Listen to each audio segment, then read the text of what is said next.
Hello, hello. Welcome again to another edition of Have You Seen podcast that may be changing its name soon. Have You Seen a new episode? I'm back again with Tyler Lennon for a screening of a movie that will be coming out shortly after this review called Outpost. Tyler, welcome back. Thanks, man. I'm glad to be back on a horror movie episode. I always complain, and then we do like one non-horror thing. I'm like, yeah, I need to get back to some horror stuff, man. Yeah, I definitely knew I had to send it to you as soon as I realized I was dealing with a horror movie. And then I knew that you were a Brooklyn Nine-Nine person. So definitely like a double whammy there. You got horror, you got Lo Truglio as a director making his debut. You know, it's always tricky when you get the debut because you don't know what to expect. But overall, what would you say you were at least pleasantly surprised? I was, dude. And I was super excited because, like you said, I am a big Brooklyn Nine-Nine fan, but I didn't know this until fairly recently. You know, I love the app Shudder, and they do a bunch of cool stuff. Like last year, they did Shudder's Top 101 Scariest Horror Movie Moments. And they had a lot of directors on there. Like Mike Flanagan was one of them. They had a bunch of big name people. And then Lo Truglio was one of them. And he was a huge fan. And he was talking about all these different things. So I knew he was a big horror nerd. And so between it being him, his debut, knowing how much he loves horror, I was like, yeah, I'm very excited for this. Yeah. And I got into Brooklyn Nine-Nine late. But obviously, I did watch the show as well and enjoyed his character. So it's always fun to see people that you're familiar with branch off into other areas of the game, if you will. And I will say personally, I was pleasantly surprised by this movie. Also, I'm going to try something different up front, something I have not done in a long time with my reviews, but was a staple of my reviews when I was writing. And that is the elevator review. Basically, a 15-second rundown of what the movie is, what the movie's about, and what a viewer should expect. So I'm going to do mine. If you want to do one afterward, I will let you do one as well. Before we get into it, and it's going to be non-spoiler, of course. So again, the idea is that early in the podcast, I want to let people know you should or shouldn't watch this movie for XYZ reasons. We'll get into some non-spoiler conversation, and then we'll get deep dive after that. So, all right, I'm going to do the stopwatch, 15 seconds. Let me gather my thoughts real quick. All right, The Outpost is a movie about a woman who has gone through a traumatic experience, and she decides she wants to spend some time in the wilderness alone, watching a fire outpost. But maybe isolation was not the right idea because her mind is playing tricks on her. And that's all I got. I'm not going to say too much more. Okay. More than 15 seconds. That went like 20 seconds. I'll follow one up. I'll follow one up too, if that's okay. Go ahead. And I don't think any of this is a spoiler. If it is, just mute it later. But mine would be for sure a watch for horror fans. It's very clearly made by somebody who loves horror, and you're going to see a lot of, homage or paying homage to different movies, things that you would do if you got to make a horror movie, that sort of thing. So if you like horror movies, for sure see it. Okay, there you go. And I think we both did about 17 to 20 seconds. So straight to the point, horror movie. I gave you some synopsis stuff. It was fun. I will say it was fun overall.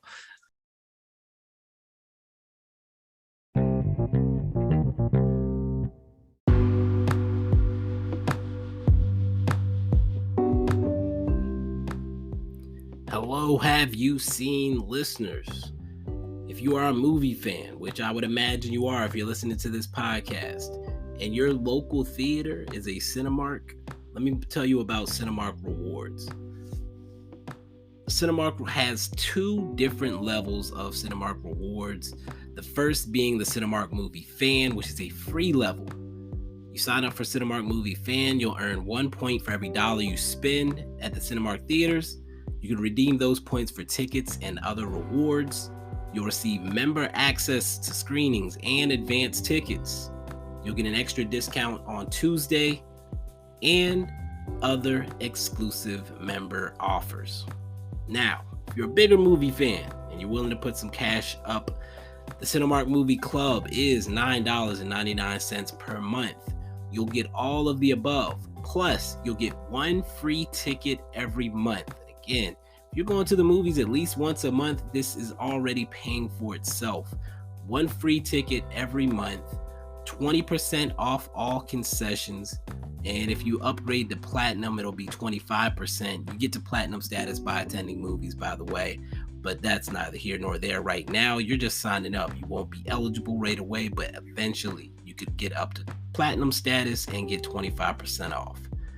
You'll also have online fees waived. And that doesn't just apply to tickets. You can order your concessions online as well and pick them up once you go to the theater. Any unused ticket credits roll over to the next month.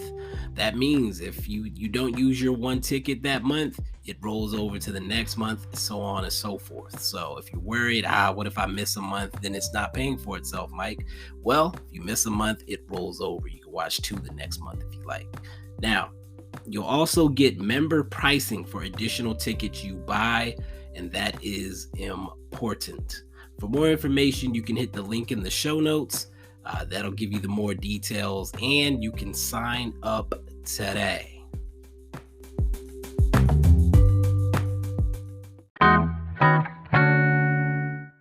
Let's get into the non-spoiler discussion about Outpost. I'm going to start with the cast list. So the movie stars Beth Dover.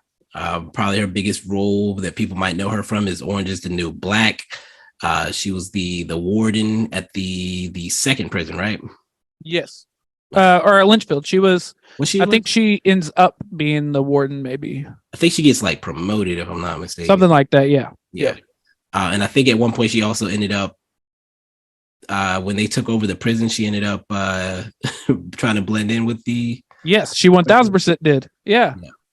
And I remember her for that particular phase of the show when she was with the ladies.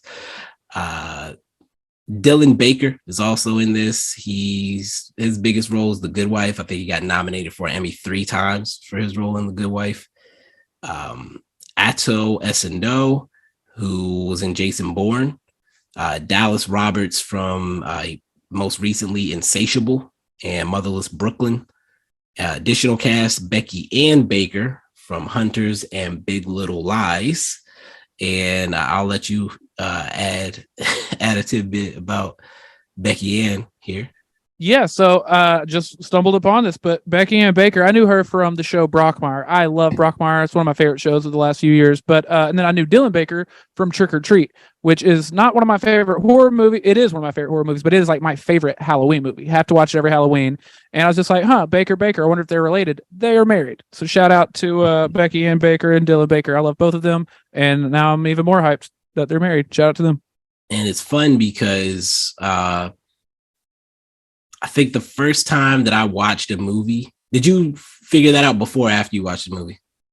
Right before I started it. I was just happy to be looking at the cast list, and me being ADHD and stuff, I was like, let me look at this real quick. And yeah. Okay. I remember I was at South by Southwest watching a movie I always talk about because it introduced me to Kelvin Harrison Jr. And the director Nishla Mamin. But basically, what's his name? What's her name? The lady that played Misty Knight. And now, of course, I forgot her name. All right. I hate having to do this. Simone Missick. There we go. Simone Missick is in the movie, and Dorian Missick is also in the movie. And I knew they were married, but I'd never seen them in anything together. So like, I knew she was going to be in this movie. I'm watching it, and then all of a sudden he pops up, and I was like, all right, this is dope. Because you rarely see couples in movies together, let alone playing spouses in the movie when they are. So that was a fire thing for me.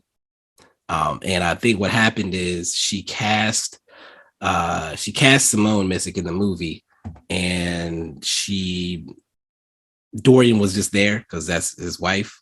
He didn't have anything else to do, and she was like, "Hey, I got this role for a ex-husband character. If you want to jump in." And he was like, "Cool, bet." And dude, I love that. I literally was wondering, like, because like you said, you don't really see that very often. And I was thinking about that after I watched this. I was like, why don't you see more of that? Like that It's cool when you do see it. Yeah, no, definitely. So wonder how that came about. I'm guessing they're all friends. Again, Joe, a lot of these people have crossover in other properties. So Joe is the director and writer of this film, which I do have commentary on that. I think it was very well written.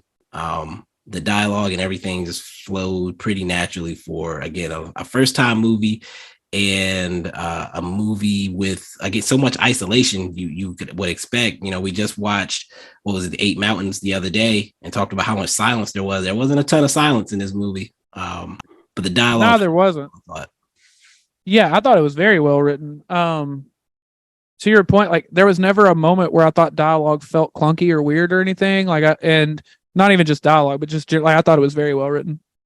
No, definitely. That was kind of the first, I don't want to say the first thing that stood out, but that was definitely something that stood out for me. Like, especially a smaller movie, I'm always ready for a dialogue to be like overdone or weird. And no, I didn't feel that at all in this one. Quick synopsis, and I did kind of give a synopsis in my 15-second rundown, but after a violent attack, a woman searches for strength in the solitude of a lookout job, but is overwhelmed by something darker.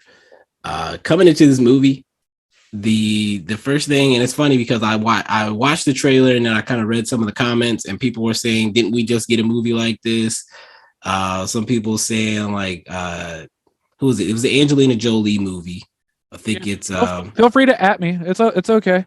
When you sent me the trailer, I was like, did we not just do this a second ago? No, literally, because I had the same thought. I was like, this seems kind of similar to the Angelina Jolie movie, but like a lot of people in the comments were saying that. And so the first thing I want to say is nothing like that movie. Nothing like that movie. Nothing at all. It's definitely, again, like for the trailer, I was like, okay. And very quickly into the movie, I was like, oh, never mind. That's not what this is. Yeah. So yeah, you get a woman in a outpost in the forest, but other than that, none of the rest is anything at all similar. So if you're wondering if this is going to be like a different version of that movie, it is not. This is a completely different movie that just so happens to be in a setting that you don't see often. Yes, 100%. And this was set in Idaho, the Idaho wilderness. One of my favorite things about this movie is it would be very easy to isolate the story to just being about Beth's character. But even the side characters have things going on in their lives that makes this story and this world feel fleshed out.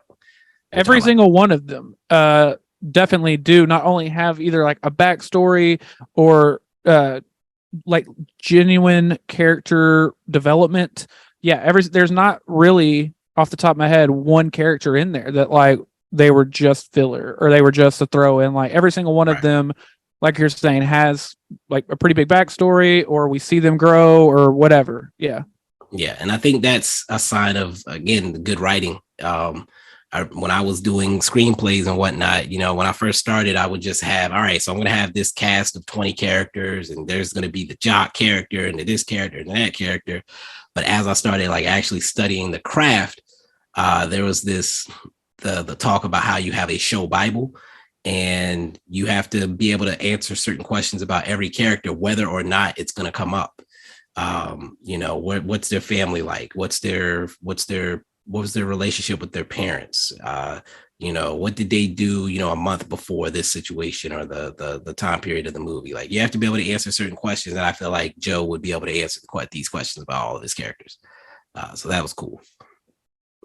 I think it also helps that it wasn't a super big cast, like you're saying. I mean, everyone there was kind of vital. I mean, and maybe, especially from a first-time director, I think that's like a very smart move. Let's keep this kind of concise if we can, and let's make sure everything is pointed and like has a reason.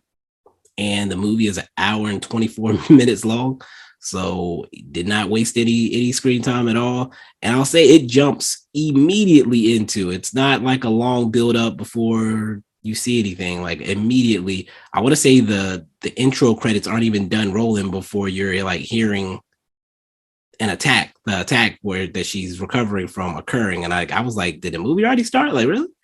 I'm really bad about I don't know what it is. When I was younger, I could watch a however long movie without ever once looking at my phone, but I'm really bad about I'll be on my phone just kind of doing stuff, especially as it's starting. Like I'm waiting for the movie to start. I'm scrolling TikTok or whatever, and I was like, "What is happening? I've got to stop. I got to put my phone down.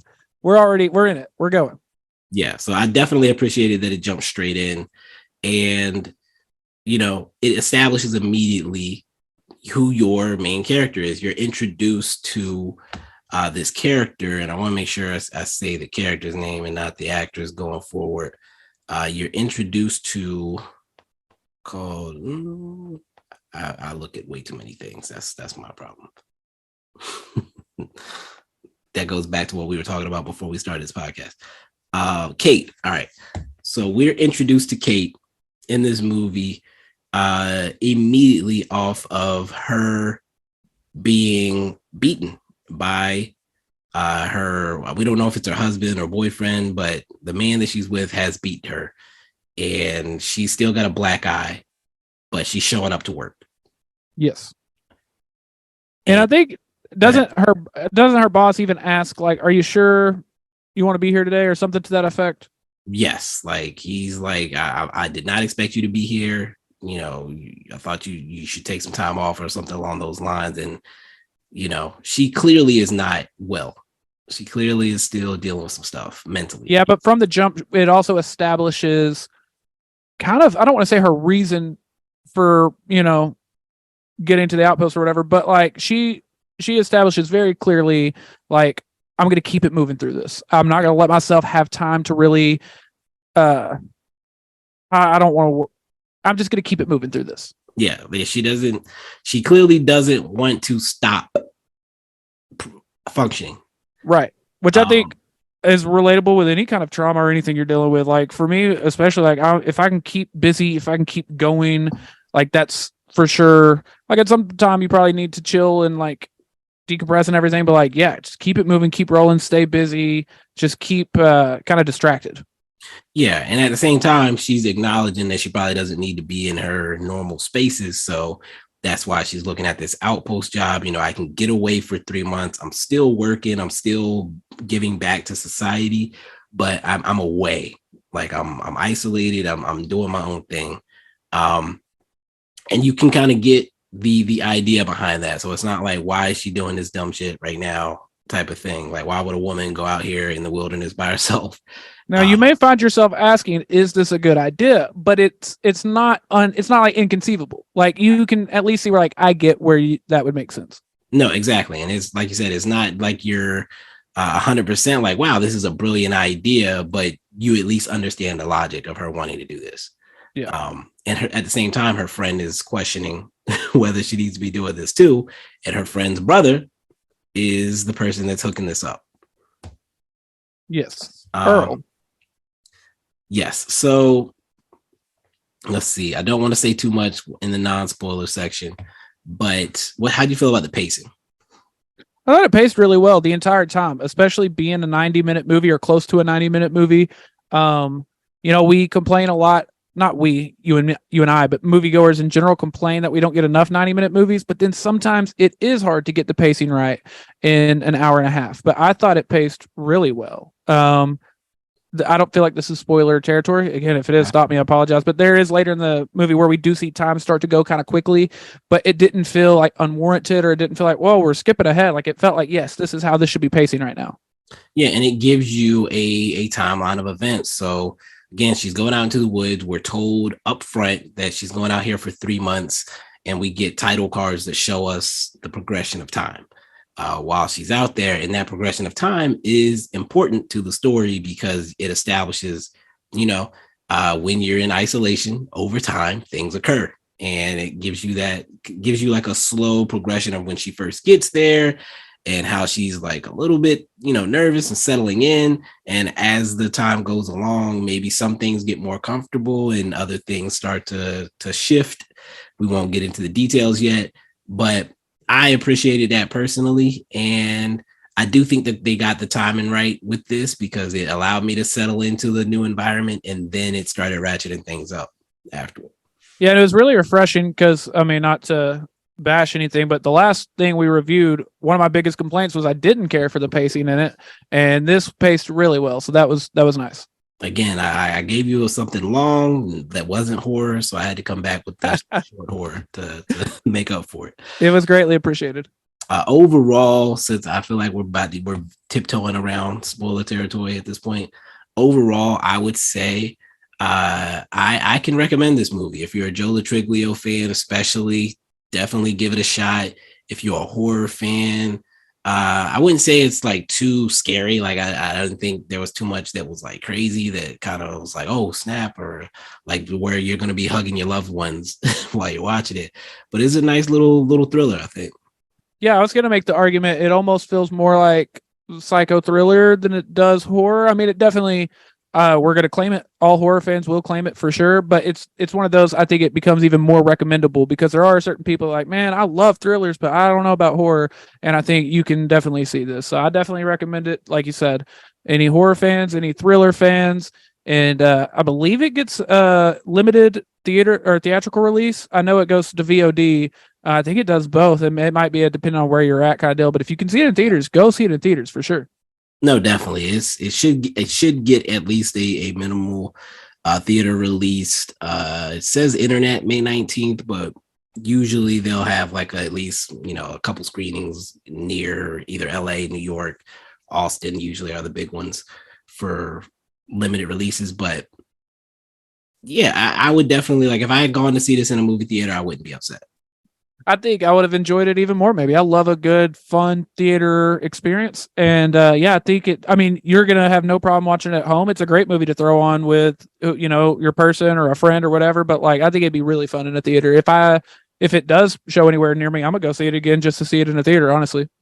No, and again, I'm not a person that rewatches a ton of movies, but I might rewatch it when it comes out if I see that it's available or if I see people talking about it, just to be a part of the conversation. Yeah, I enjoyed this movie, so I think that's enough on the non-spoiler side. Let's get into the details here.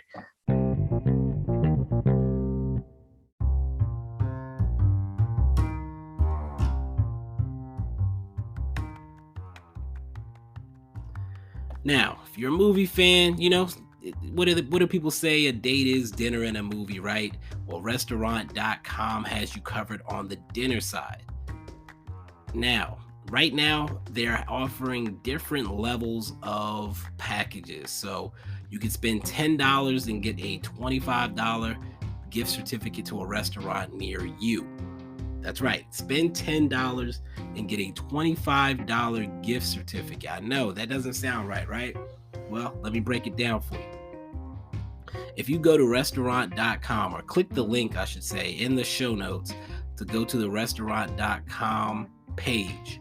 When you get to their page, you put in your zip code, or if you're traveling, put in the zip code of the location that you're visiting. A list of restaurants in or near that zip code will show up. You pick the restaurant you're interested in, and a list of options will come up for that restaurant. So it may not be the 10 for 25, maybe it's a 5 for 15 offer, but regardless, you're going to get money off on your meal. Most restaurants will have a minimum purchase amount for your meal to apply, but that's why I asked if you like to eat here. For example, there's a barbecue spot near me that this deal works for. I can get the $25 certificate for $10, and the total purchase at the restaurant has to be $50. All in all, I'm paying $35 for a $50 meal, and that sounds good to me. But there is more. If you're flying solo and you don't think that you can buy $50 worth of food, there are lower options. There's one that says pay $6 for $15 off, or $4 for $10 off. It all just depends on the restaurants. So again, if this sounds interesting, just hit the restaurant.com link in the show notes for more information. Again, you'll go there, put in your zip code, and check out the restaurants near you where these discounts apply. And for your boy Bib's purposes, it is important that you go to the link in the show notes or the link at bibscorner.com on the support the show tab.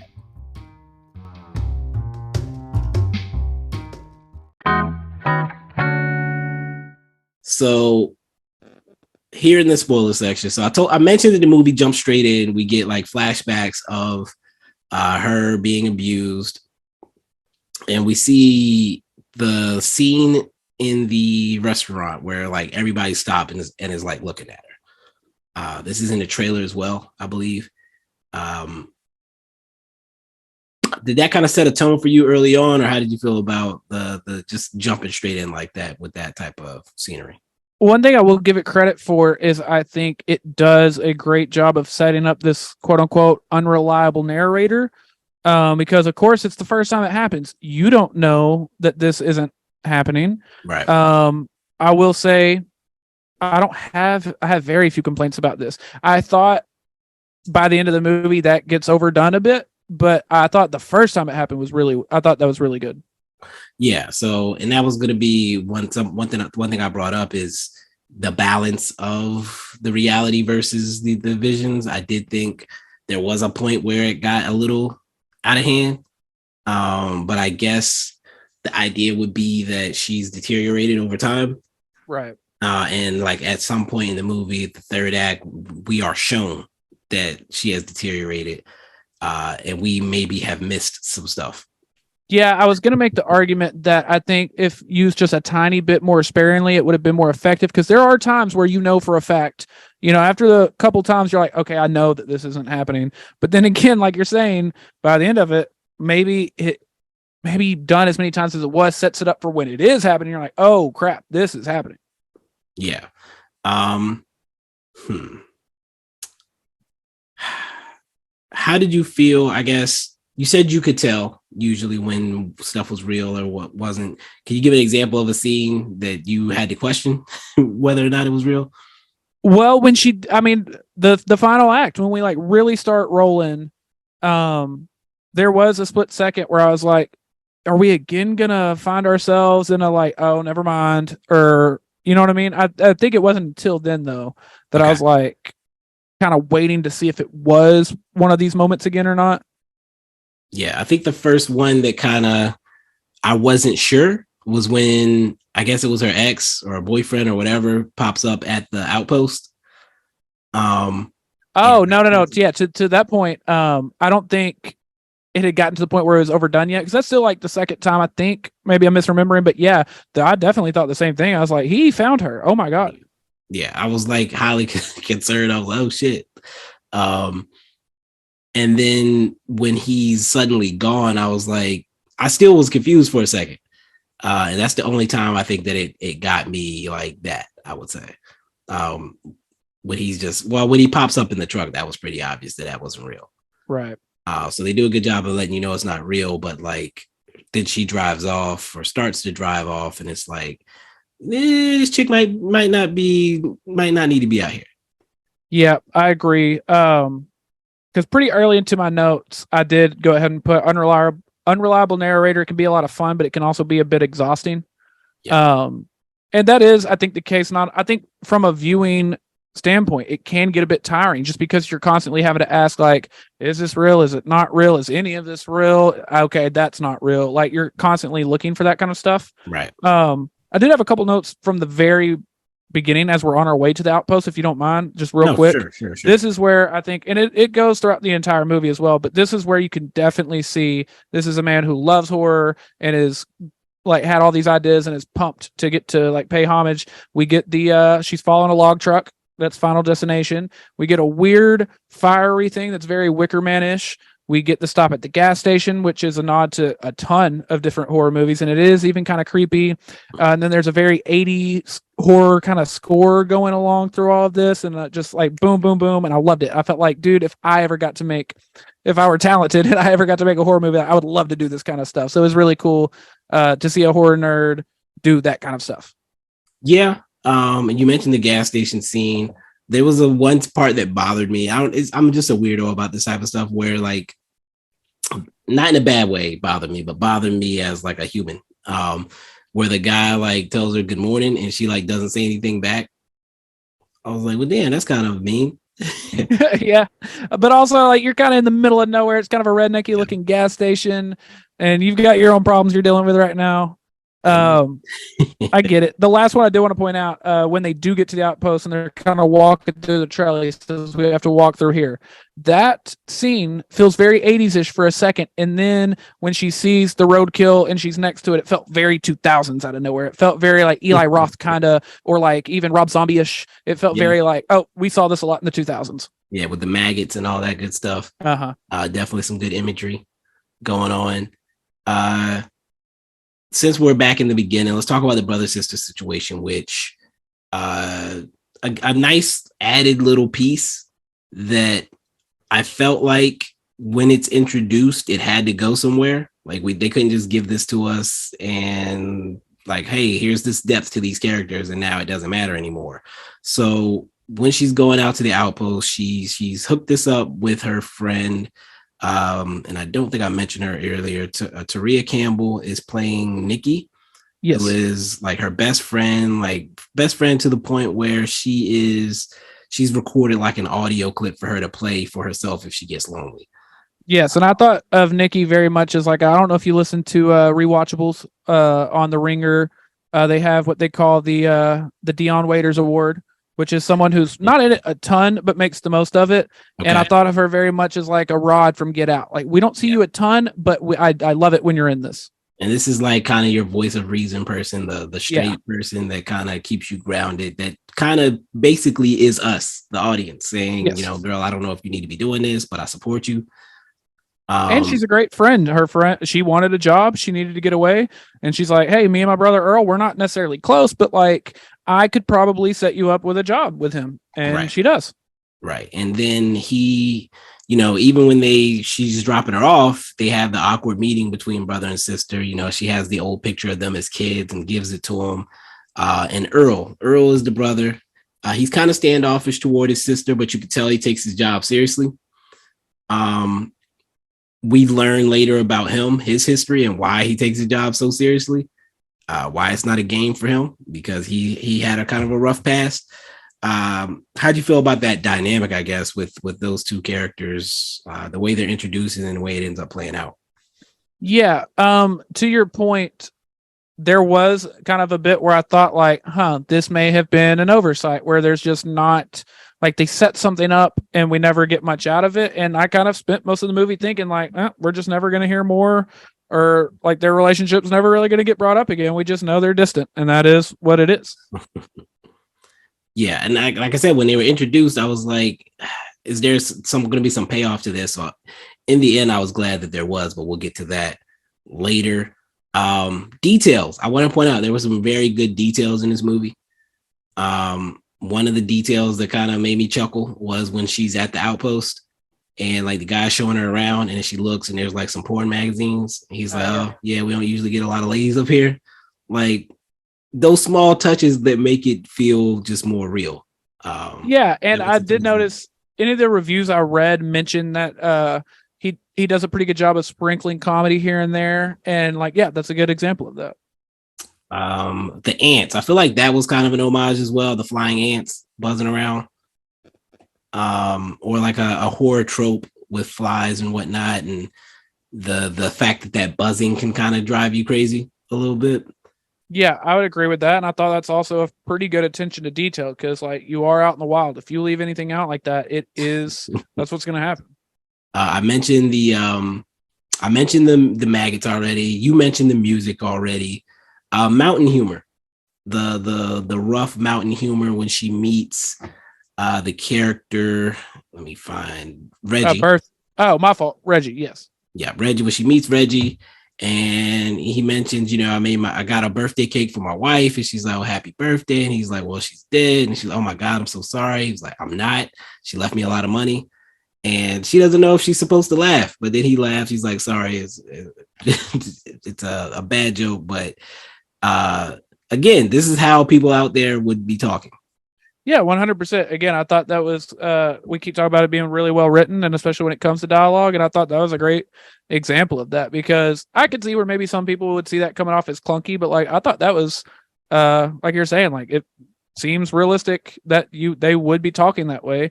And especially like, you have lost a person, like, you're just kind of deflecting, you know, just making light of it if you can. Like, yeah, I thought that was good.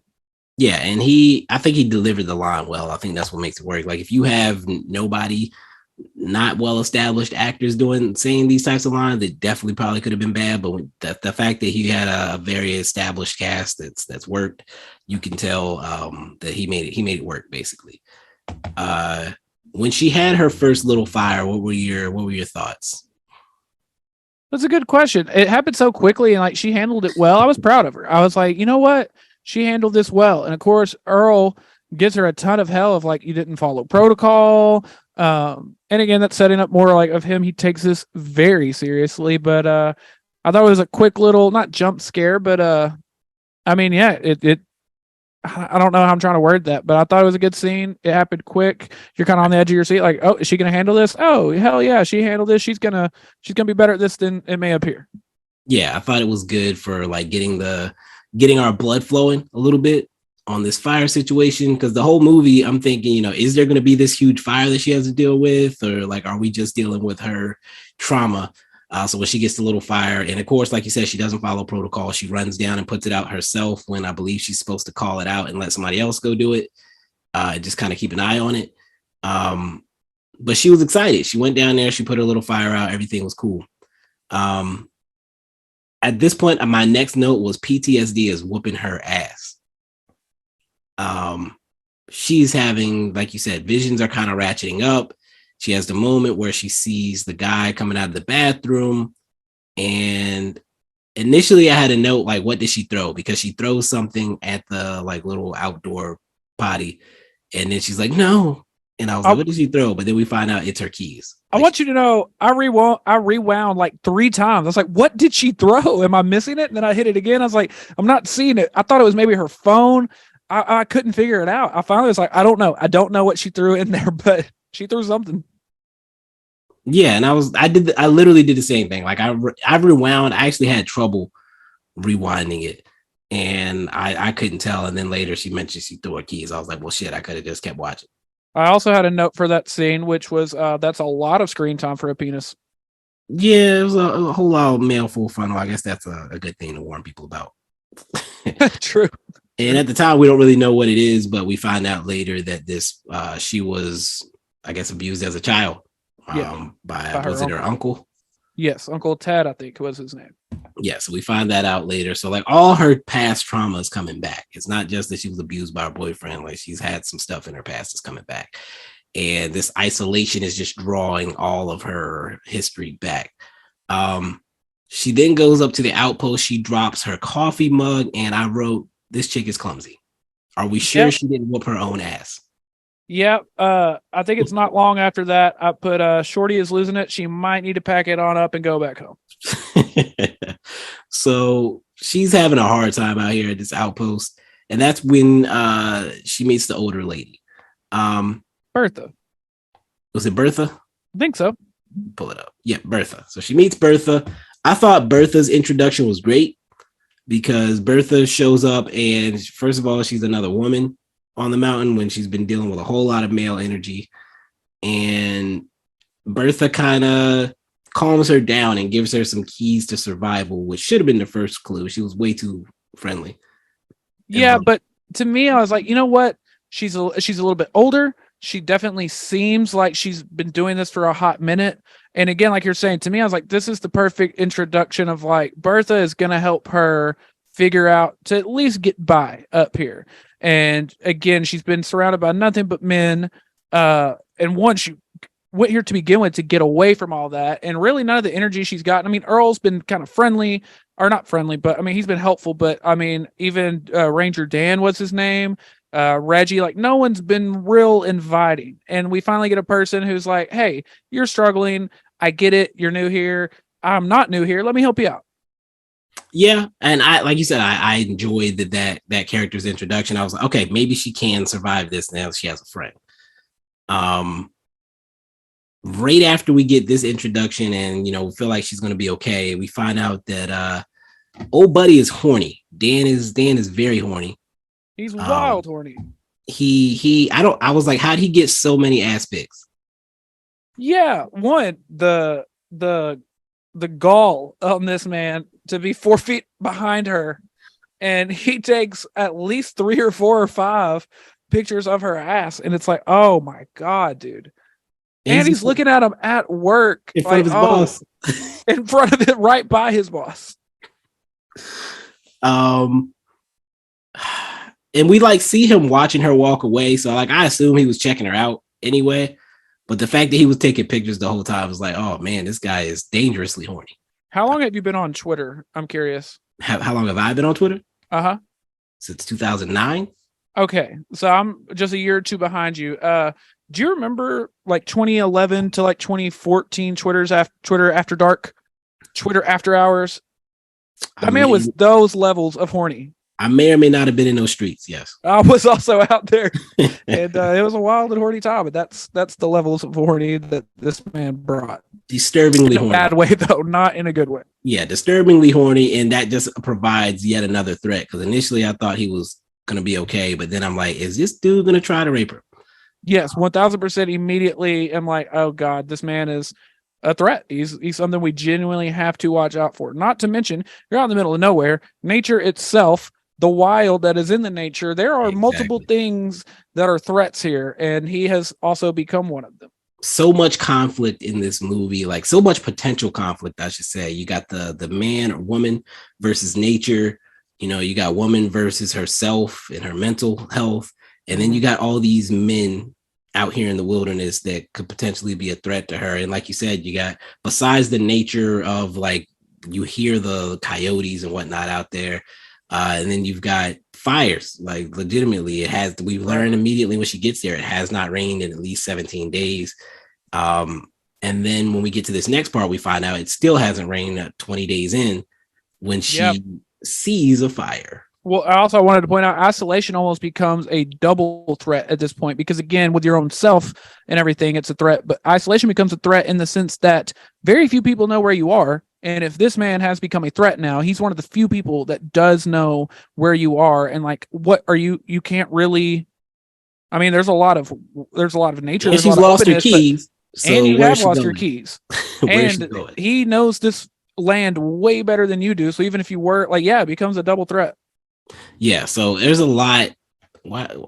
Okay, there's a lot here that makes you very uncomfortable. But again, it's done in such a way that it doesn't feel overwhelming. Like you're still in it. You're still in the ride. You're still wondering where this is going to go. Wondering where my camera is going to go right now. But it was good. It was that this makes it all this makes it good. And then we're reminded, oh yeah, she's out here to watch for fires because there's a big fire on a mountain ridge and she's ready. She's calling it in. She's giving coordinates. Like she's missing details because she's never done this before, but she's doing it. A plane comes out. The plane circles the area. We see the plane and we're like, yeah, she's on top of this. This is good. And the dude in the plane is like, nah, I don't see no smoke. And like from our viewpoint, because like you mentioned, that untrustworthy narrator, we see the smoke. We see the plane literally looking at it and like, why is he saying there's no smoke? And then it comes back around and there is no smoke. And it's like, shit. Yeah, I thought that scene was done really well because, like you said, she struggled a bit, but she's also on top of it. And I thought that was really realistic because, again, even if you had studied and prepped pretty well, this is your first time doing something. And I can't, like, obviously, I've never tended a fire, but like just anything like on a farm or anything like that type related, like you're like, okay, I know what to do when this happens. And then it happens. You're like, give me a second. I know what to do. Okay, I got it. And like, I thought she did that really well. And then, like you're saying, this is one of the biggest moments of the unreliable narrator thing because you're like, is this real or is it not? And not only that, it now becomes, oh crap. At this moment, anything in this movie can happen and I will not know if it's real or not. Because like we said, there were a couple of them, like when she opens the door to the outhouse, and like obviously I know that that's not real. Right. But on this one, it really sets up a line of like, you don't know. From this point on, she doesn't know, you don't know. You're gonna have to watch and find out. You're in this ride with her. Yeah. And that, again, it kind of, I don't know if claustrophobic is the word, but it kind of puts you on edge. You don't trust anything and anything is possible. Like she could see anything, she could be getting attacked, and it's real. She could be getting attacked and it's not real. You just don't know, and you have to wait for it to be delivered to you. So, And like the point we just made, you don't trust any of the other people in this movie. So there's not a person to trust. Did you ever feel like Earl was a threat? No, I never really felt like Earl. He was the one person where I thought he seems like a good enough dude that I don't really, and he's Nikki's brother. Like, I don't really, I think if anything, he might be the saving grace to this. This is kind of how I felt. That's how I felt as well. I thought they did a good job of that. I don't think everybody needs to be a threat in a movie like this. I feel like you have to have somebody that you trust. So I was glad to have him to hold on to in this scenario. But after this, Earl is pissed. And you could see some of his trauma comes out in this moment because as we find out from Dan afterward, when he first started, he was late to call out a fire and a pilot went up and the plane crashed.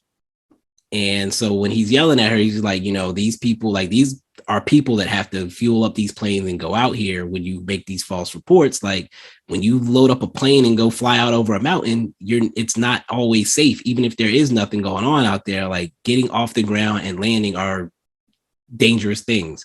So we can't just be sending at people out here willy-nilly. And he like unloads on her. I kind of felt bad for her, but at the same time, I understood.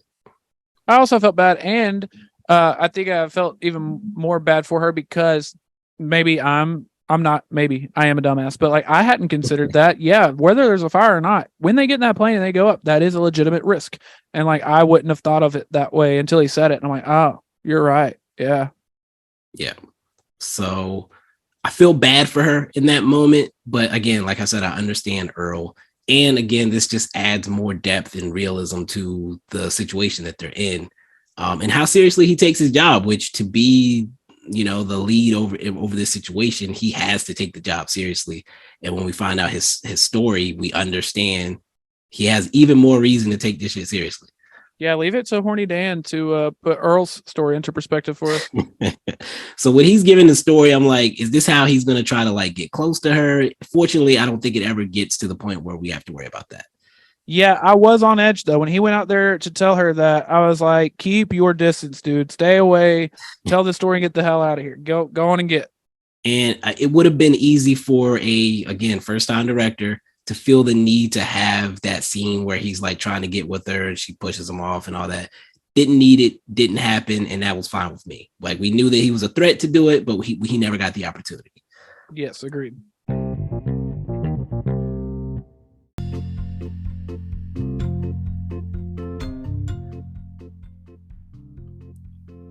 Finally, if you're here, you also probably like television.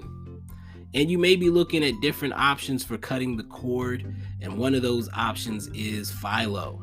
Philo offers 70 plus top-rated television channels, including MTV, BET, AMC, A&E, Discovery, VH1, Food Network, Nickelodeon, OWN, History, TLC, Lifetime, Hallmark, Paramount, TV One, and more.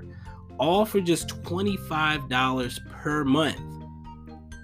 Philo also offers premium add-on channels, including MGM Plus and Stars. Philo has live TV, unlimited DVR. That's right, not all these places have it, but Philo has unlimited DVR on demand, and content from top programmers are available on your web browsers. iOS, iPad, Fire TV, Roku, and Chromecast functionality on Android mobile devices. This is excluding first-generation Chromecast devices. And Philo's on-demand library features 75,000 movies, shows, and specials. Philo offers a 7-day free trial for new users, so you can sign up today, again, at the link in the show notes or at the link on the bibscorner.com website on the Support Your Show tab. You can click the link in the show notes. There are two, actually. The first one gets you straight to signing up if you don't have any further questions, if I've broken it down for you well enough. The second one will take you to a page that does have more details if you want to read a little bit more. All right, let's get back to the content.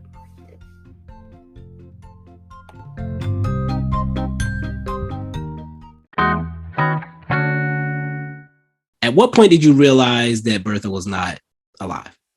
Okay, so I did want to point out, right after this, we see Reggie for a third time. There was a second time we see him. She goes to his cabin. Right. And he's pretty chill at first, and he's telling her about like this tea that I make, and then he drops a cup or something. She has really bad PTSD, and that starts to kind of turn him off. Where he's like, you know what, we're not friends. Get out of here. Leave me alone. But I wrote down, I don't know if we should be trying this man's tea.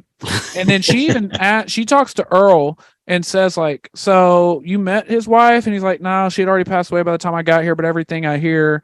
And I wrote down, I think she raises fair questions about Reggie's wife, and if he had any doing in that. Yeah. But then where we're at now, she sees him for a third time, and he's way nicer this time. She's having trouble. She's just struggling. This is right after the whole big fire thing. She's losing it. And now just to clear her head, she's going to go chop some wood, do something. And she can't do that. And then he's like, hey, let me help you. But, the next time we see Bertha, I wrote down, I'm starting to think she's the dead ex-wife. Mm-hmm. I definitely got those vibes around this time as well. So I'm glad we both kind of caught on. Like the fact of when and how she was popping up was what gave it to me. Like I will say there's an argument to be made. This paces well enough and covers such enough time that I don't think everyone on Earth is going to think that. I don't think everyone that sees this is going to be like, well, that's too fishy. Like, no, that's just the next thing that, major thing that happens. But yeah, that's where I was with it. I think it's just who we are that we caught on to that. Yeah. A little bit ahead of it. But even then, because of the pacing being so quick, it pays off almost immediately after this, as we see her back at the house and we slowly watch Bertha's physical appearance deteriorate in front of us. And then she just straight up says it like, I'm his wife. Yep. And I thought that was really good. That's I think I don't have an example off the top of my head, but that felt very horror, like paying homage to different stuff, like just the way she kind of deteriorates and everything. And like, I really loved that moment. I thought that was great. I could see where some people might end up thinking it was a bit much, but like, I don't know. I really loved that. And again, it was a really well done scene, because we're seeing like we're supposed to start recognizing this, but just watching her character, I was like, dude, I like this a lot. I thought they nailed that. And that's kind of where we begin the shift from being either in reality or in her head to being in both places. Because we see this person talking to her. We go around the room. We see the picture of her with her husband that's like right there in the room that we maybe could have seen earlier. I don't know. I didn't go back. But now we're like, oh, she's lost it. You know what my very first thought was, though? And I don't know if I should have saved this for when we get there, but my very first thought was, because remember, a few scenes before, Bertha was the one that really taught her, like, here, I'm going to help you learn how to survive. I know you don't want to kill any animals, but like, I got to teach you how to hunt. I got to teach you how to do these things. And I was just thinking, like, where did she learn to do it? Was she just shooting a gun? Like, what was happening then? Exactly. I think the gun is when I started to question, like, this is a lot. And then we see her with the gun, and we see how does it start with the reveal of like people going up? Who does she end up encountering first? Crap, who is it? I think her friend like shows up. Yeah, so they had something got Dan and Earl out of the office, but I can't remember what it was. Was it just that they hadn't heard from her?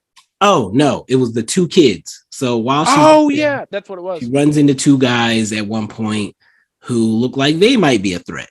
Like, we're gonna see you on our way down type stuff. But you could see in her, you can kind of almost see that turn. And again, it should have been us realizing that something wasn't right about her, because the way she like looks at them and treats them.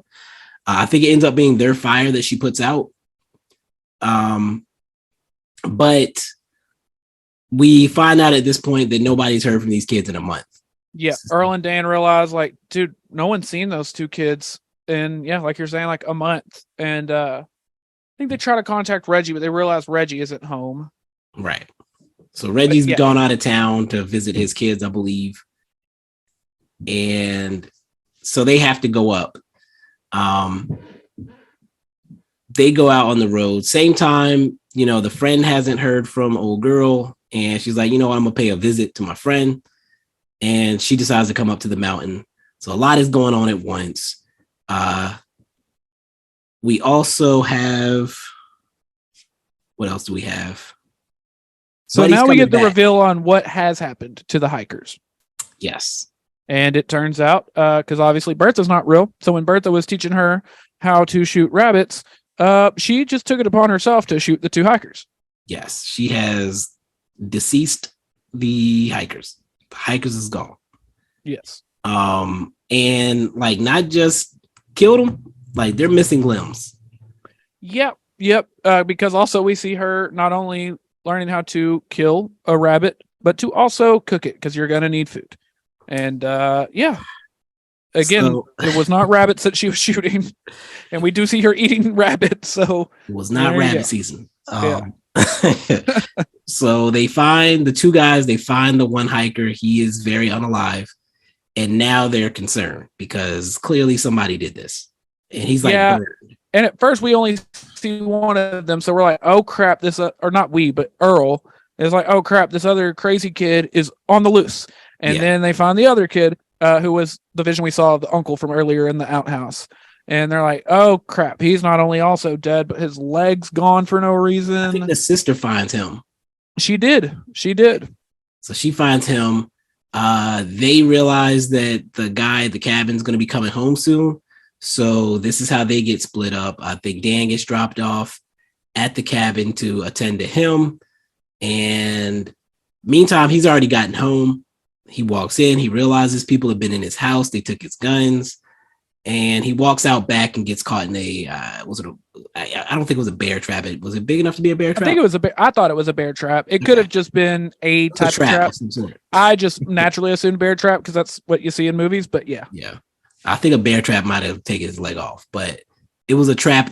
You know what a trap is. It's a bear type trap. I don't know the size determines if it's a bear trap or not, but he steps in it. His foot is caught in it. He is caught. His garden area has been demolished, which she probably went through all that. And that's where he was making his tea too, I think. Yeah. And now somebody's like toying with him, shooting around him to keep him from getting back to his gun. And we know that she believes he's killed his wife. So at this point, I don't know if we're really mad at her. We don't know what happened with the hikers, but I don't know if we're mad at her for doing this to him. Are we mad at her at this point? No, I was not. It's funny you mentioned that because I thought the same thing. I'm like, well, this jackass killed his wife. But now in this moment, I had not thought about it again until you and I started podcasting. I kept waiting when I wanted to bring it up. We don't know if he killed his wife or not. Right. That is just something that she decided. We don't know if that actually happened or not. For all I know, this poor lady did die of cancer. That's true. That's very true. But she has got it in her head that he was doing this with the tea and he was purposely, like, I guess, poison her over a long period of time. Like she just doesn't. In this moment, I'm kind of the same thing. I'm like, no, Reggie's a creep who killed his wife. Good riddance. That's fine. Yeah. Like I believe that if we want to look at it at its simplest, she does not trust men at this point. Like, yeah, and Bertha's ghost or whatever has kind of told her the same thing. Like, hey, you're next. He's going to do this to you. You can't let him do to you what he did to me. So we're like, yeah, don't let him. Yeah, let's go ahead, get him. Yeah, it feels like those stories where the ghost like leads you to solving a crime. So now we're in this crime thriller element of, oh wow, she's got him. How we feel about the hikers, like they felt like a threat too. So maybe they actually did come back and try to mess with her. So even though we're seeing their bodies cut up, like we're not necessarily against her at this point. You know, after the movie, or not the movie, the show, WandaVision, everyone was like, not WandaVision, but Doctor Strange as well. But everyone's like, you know what, Wanda had a point. We're kind of the same thing here. Yeah, she definitely did some horrible stuff, but a lot of people felt like she was justified in some of the stuff she did. Mm-hmm. It's easy to sympathize with someone you care about, or you've been taught to care about up to this point. So after this, Dan shows up, and I was wondering, like, why didn't he hear the shots? But maybe she had stopped shooting at that point. Dan shows up, she rolls up. He's like, somebody's shooting at me. She flew in with the axe. Like, I don't even know. I don't even know if I can come up with an analogy for who she flew up like. But she comes up and chops Buddy's arm off like it's nothing. Yeah, it And felt like she very. cut him at the same time. It felt very like wrong turn-ish to me. Okay. And maybe just because we're out in the mountains, we're out in the middle of nowhere, but like felt very wrong turnish because it's almost like animalistic too. Like she comes flying out of nowhere with running real crazy with this axe and starts going to town. And then it sets up the wildest bit of dialogue of this entire movie. But I even had to write it down, but I guess maybe Reggie, someone asked what happened, and she blurts out, "Me happened." And I was like, "Me happened," with a bunch of laughing faces. And then she says, like, "This is for Bertha and this is for me. Me happened." And I was like, "Oh shit. Okay. Hell yeah." So she kills both of these men with this axe in very dramatic fashion. I think this is the most horror-esque portion of this film, when she's getting busy with this axe. And again, at this point, we know this is too far, but each of these men has given us, or in our minds at least, they've given us reasons to believe that they were not great people. Well, Dan gave off very not good vibes. Reggie has murdered his wife and is now moving on to her. Allegedly. Again, in our heads, this is all right. The hikers were not only creepy in the terms of we'll see when we come back, but they were also giving off kind of, I don't want to use that word, but sexually assaulty vibes, the way Dan was. Right. Yeah. But then I did have a moment where I was like, oh no, the only two characters left are Earl and Nikki. Please tell me that's not where we're going. So I'm going to tell you what my next note is. My next note, I wrote Blacktivities. I don't know if I've used this term in a review with you. I think I might have, actually. But I have a big thing about characters acting realistically. And when Nikki shows up, I'm like, if she goes up to this tower, I'm going to be pissed because that is not Blacktivities. My very next note as well was Shorty rightfully sensed the vibes were off and noped out of there. She did it twice. Like first she's like, hell no, and like starts changing direction. But then she's like, should I go up though? And then like she takes another step. She's like, nah, I should not. I thought that was great because again, I'm gonna just yell. You're the one smart like voice of reason here. I'm not gonna do that. Oh, but it is my best friend. Nope. Still not gonna do it. Like that's great. I love it. Perfect. It's like now y'all are both dead in a tower, like in her head anyway. So like she makes the smart decision of not going up to the top of the tower when she realizes something is not right. Her brother is out there, and there was a cool scene where the brother is like coming up the hill, and you see Kate in the background like run by. There was some good timing where he like starts moving up a scene, and like you see her like at the same time in the background. I was like, all right, that's kind of dope. It's every time you've ever seen Michael Myers in the background of a movie, only and this time, instead of slowly walking, he is sprinting with an axe. I literally wrote Kate running in the background was beautiful. Like it was such a good, it was awesome. I loved it. He looked very athletic in that moment. I was like, I'm scared. Yeah, I don't know what like athletic background she has, but like she was fast. And this is where I'm going to point out that I was already a fan of her from Orange is the New Black. Like I enjoyed her performance. I thought she was dope. I thoroughly enjoyed her in this role. I'm not gonna lie. She went for it. We got to see every range of like emotion, every different state a person could be in, and like she killed all of them. Nepotism worked out here, I would say. It did. So while she's out here being super athletic in the background, looking like NFL draft pick, and we're worried about Earl and Nikki, she does get Earl. She does chase Earl up the thing. He's like trying to lock her out. I think it was kind of a tactic. He was trying to get her away from his sister because she was tripping. And she has this gigantic knife. Did you think he was getting out of this? No, but I also didn't fully understand. Like, I had gotten to a point where I was like, okay, he has accepted I probably die here, but at least I can keep her from ever going up in that thing ever again. But my thought process was like, I don't think that's a fair trade, buddy. I think maybe save yourself And again, you don't want to leave her up there to her own devices, not for any period of time. But like, if I can get away from this and I can get back to my base, I can call for backup at some point. I know she's not like, yeah, it's a huge forest, but like let's keep it real. She's staying up there. Like, right. I don't know that she killed everybody that she could kill if she's up there. Right. I don't know that you got to sacrifice yourself to lock her out of that right this second. But I did think that I was like, he's not making it. So there's a thing in her head where she's like, y'all aren't going to take this away from me, this post away from me. And Bertha tells her, don't let them. They're going to, don't let them. And he seems to understand this at that point. But like you said, like, let her have it, bro. Which eventually does come down to that after he's stabbed several times, to where he just locks her in there. How did you feel about this resolution? Like him eventually getting her chained, locked up there, and getting the fuck out of there with his sister. But I did have one note in between. He chokes her with the chain at one point, and oh my god, that would have hurt. Those chains are so heavy, dude. That would have hurt so bad. But yeah, I mean, this was best case scenario. I also wrote that Nikki is both a way better friend and sister than me, because I would have shot her so quick. Also, I don't know that I would have carried him down that mountain not knowing if she's going to come after me or not. Yeah, I was highly concerned that she was about to jump off that hoe. Like, for a second, it looked like she was considering it. Was the movie Barbarian? Yes, I thought this. I was like, we're getting another Barbarian moment. Here we go. I thought she was about to Barbarian up off of there and come after them. Fortunately, she's happy with her post. They get out of there. You know, I get to see both of them survive this situation. But then at the end, she kind of calms down and like she's like papered all the windows. She's like starts taking the paper off.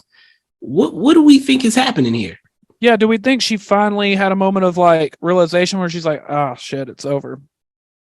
That's kind of where I went, is that because she didn't have like a creepy smile on her face like I won. She kind of had like it looked like a face of realization, like, what the hell have I done?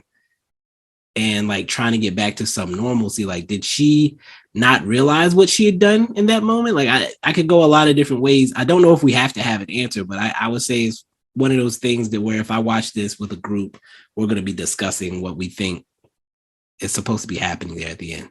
Yeah, I think so as well. You know, Nikki makes the comment, I'm going to get you help. Mm-hmm. And I had written down, what help is there to get? She's way too far gone. She's murdered 4 people and eaten 2 of them, but maybe she's not too far. I mean, obviously you're not, I mean, you know, you're going to spend your life in some kind of institution or something. But I mean, yeah, I very much walked away from it thinking of like, oh, she has come back to earth, unfortunately. And I say unfortunately, I don't know if that's unfortunate or not, but I think this whole movie was about not having to sit with everything that's happened to you. Yeah. And now she does. Right. I would say the whole climax is good. I was fearful for everyone, even her friend. Like at no point did I see the friend and be like, all right, the friend is going to get her to calm down. Like as soon as she looks at the friend and doesn't immediately calm down, I was like, oh crap, like she really might kill her friend right now. Yeah. And even kind of not lures her up there, but you know, we have the scene where Nikki realizes, why is no one here? I'm going to use the PA deal. And she does talk to Kate. And Kate, in a weird tone, is like, see you up here. Like I don't want to say she lured her up there, but kind of. Yeah. And again, Nikki kind of was like, huh, that was interesting. But if Nikki were any less smart of a person, she would not make it out of this movie. She was making very quick decisions, realizing that she was not safe. And I respect that, because we see how good a friend she is, but she wasn't good enough a friend to allow herself to be murdered. If Kate had a white friend, the white friend dies. I'll tell you that much. I can feel pretty good about saying that probably would have gone down that way. Do we think that she's redeemable? Do you think that she's like, I mean, we know that she's eaten and murdered everybody, but by the end of the movie, do you think when help comes, first of all, they're going to have to restrain her for sure, and put her in a facility, but like, how does one come back from this? Like, is she in a facility the rest of her life, or is she gonna? You've murdered. You went on a murder spree and a cannibal spree. unfortunately, yeah, that's the end of that. But I do think she probably complies. I don't think she fights it. I think she just is like, here, take me, let's do it. I think she has a pretty strong case for insanity plea. That is true. She for sure does. She probably is going to a mental facility for 20 years, I would say. And it sucks so bad because, again, like, I don't, just such a sympathetic character, which is wild to say about a person who has killed 4 people, eaten 2 of them, but such a sympathetic character because none of this was, what's the word I'm looking for? Like, it wasn't under her own, right. Like, it wasn't her own choosing. Just go out there to kill people. Yeah, she just thought she was like defending herself for the most part. For the first time in her life, it seems like she's. I do want to ask you what you think about Bertha. Do you think Reggie did kill Bertha? That's a good question. I thought he did, but by the end of the movie, I'm wondering if that's just what she told herself to make this man a bad person. Like, again, she's been victimized by men her whole life.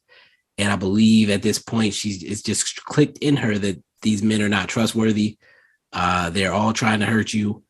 Any thought that she could have in her head that he might have hurt his wife, she's going to believe it. So I do think that occurred. I do think that in her mind, it went there, whether or not that was actually the case. Yeah. And I guess I would go on a limb and say it wasn't intended for that much thought to be put into it. Like, he didn't probably think people would be on a podcast asking that question or not. And I don't think it matters almost. If an interview happens, that's definitely a good question to ask. I would love to ask that, but yeah. No, and it's great. I do want to say at the end, I did watch all the way just because I didn't think there would be an end credit. And I do very much subscribe to this belief. Okay. Like they said in Scream 6, not everything needs a post credit, but I did watch just in case. And he does leave a hotline for domestic violence abuse at the end of it. Okay. I was going to say, like, did I miss a C? But no, he also gave a special thanks to, and it may have been the entire cast. I saw Andy Samberg, Chelsea Peretti, who is married to Jordan Peele. Shout out to the 2 of them. Yep. Melissa Fumero, I think that's how you say her name, and Stephanie Beatrice. Again, there may have been more of the cast from Brooklyn Nine-Nine in there. I'm not sure, but those are the ones I paused it to see, and I did notice those. I'm glad you brought up Stephanie Beatrice because there's a movie that I saw with her in it at South by Southwest, and I never saw anything about distribution for it, and it pissed me off because I thought it was a really good movie about a topic that we don't talk about much. It was called In the Light of the Moon. I think the last time I checked on it, they changed the name of it, but basically it is another movie about a woman dealing with trauma, but in this case, the woman was sexually assaulted. It's called The Light of the Moon. Yeah, she was sexually assaulted on her way home from work. Apparently, it's on Showtime, or you can rent it for $2 on Prime Video. But it's called The Light of the Moon. She gets assaulted on her way home one day. She's like living in New York, and basically deals with the aftermath of her trying to go back to normalcy after that. Like, everywhere she goes, people are looking at her like a victim, like at work and stuff like that. You know, her boyfriend won't touch her, or it's like scared to touch her. Then at the same time, she's kind of scared to be touched. So she's dealing with that. I thought it was a really good movie. I thought it was going to go places, but like I said, I just, this is the first time I'm seeing it on streaming at all. So I'm glad to see it's on Showtime, but definitely a good movie. Definitely. Dude, I love Stephanie Beatrice, and kind of to that same point, I did have these kind of conflicting thoughts where part of me was like, dude, I don't love the idea of turning a victim into this unreliable narrator that even I can't trust. Right. I don't like it. I don't like having to watch it. I don't like having to see it.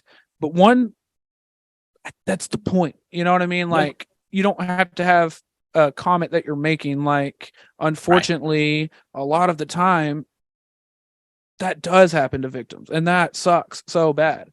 But, like, I mean, yeah, that's a great, like, it, and it's tough to even watch as a viewer. You know what I mean? That, like, we've turned this person into someone we can't trust, but unfortunately, that does happen to people a lot, and that sucks. Yeah, and I think you brought that up. That's a good point. Is that commentary warriors, if you will, would probably find a way to say this is wrong because she's a victim and now you're making her the killer.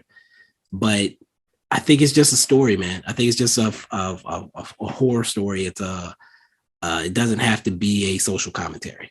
Right. And you said he did put the domestic abuse hotline, so that's cool. But And I yeah, do think there's also something to be said that like there have been a couple movies I can think of off the top of my head in the past that have gotten shit for that kind of thing of like, what good are you doing by just putting up a mirror to something without providing commentary yourself? But like, I don't understand. That's not necessarily a bad thing. Like sometimes literally putting a mirror up to something and making you see it is the commentary, or you know what I mean? Yeah, I think we've established that what happened to her was wrong. I don't think anybody questions that. Right. At all. And we see her brain break. Like that's the problem. Her brain broke because of all the things that have happened to her. And if you want to say that there's commentary, that's the commentary. The fact that she killed people is what makes it a horror story. Right. So there's that. What was I going to say? I was trying to think, like, when you look at a movie like Get Out, for example, we are not mad when Chris starts killing people. Right. Because we know that these are bad people. And in this movie, it establishes that most of the people she killed might be bad people. And I think that's kind of what we're trying to get away with here. Yes, I agree with that. So I think that's really all I had. I don't remember exactly when we started, but we should not be at an hour and 20 minutes. Yeah. But final note real quick. I know we already mentioned it, but again, I just want to say the writing was amazing. And I liked the directing a lot as well. There were a couple scenes that one you could tell was kind of a lower budget movie, but I thought there were a couple just like skyline shots and stuff like that I was like, dude, that's I like it. A lot of paying homage to horror from every decade. There was 70s, 80s, 90s, 2000s, like all of it. Loved it. If you are a horror movie fan or even a thriller fan, obviously you've listened this far, so I'm talking to nobody, but yeah, go see it. I thought he killed it. Whatever he does next, I'll watch it for sure. Yeah, no, this was definitely a solid like demo reel debut for a director. If he comes out with another horror movie, if he gets a budget somewhere, I'll be checking. I'll definitely be tuning in. And like I said, I enjoyed this one. I'm not saying he has to have big budget movies, but if he did, I would 100% support it. So I would as well. I think that's all we got. Tyler, once again, I appreciate you for joining me. And for all of you listening, I appreciate you. But until next time, peace.